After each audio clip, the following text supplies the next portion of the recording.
എല്ലിനെക്കാളും വലിയ പ്രതിസന്ധിയിലാണ് നമ്മുടെ ക്ലബ്ബ്.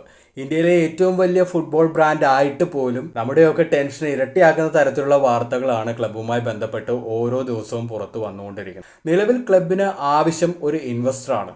ചർച്ചകൾ പുരോഗമിക്കുന്നുണ്ട് എങ്കിലും ഇതുവരെ ഇൻവെസ്റ്ററുമായിട്ട് ധാരണയിലെത്താൻ ക്ലബിന് കഴിഞ്ഞിട്ടില്ല. സാമ്പത്തിക പ്രതിസന്ധി ക്ലബിന് ഉള്ളതുകൊണ്ട് തന്നെ കോൺട്രാക്ട് അവസാനിച്ചവരാണെങ്കിൽ പോലും മികച്ച താരങ്ങളായ ഫ്രാഞ്ചുവിനെ പോലുള്ള താരങ്ങളെ നമുക്ക് നഷ്ടമായി. മുഹമ്മദ് സഹീഫ്, നിഹാൽ സുദീസ്, സച്ചിൻ സുരേഷ്, കെവിൻ യോഗ് തുടങ്ങിയ താരങ്ങളും ക്ലബ്ബ് വിട്ടുകഴിഞ്ഞു. നിക്ഷേപകരെ കണ്ടെത്താൻ വൈകിയാൽ വരും ദിവസങ്ങളിൽ കൂടുതൽ താരങ്ങൾ ക്ലബ്ബ് വിട്ടേക്കുമെന്നാണ് പുറത്തേക്ക് വരുന്ന റിപ്പോർട്ടുകൾ.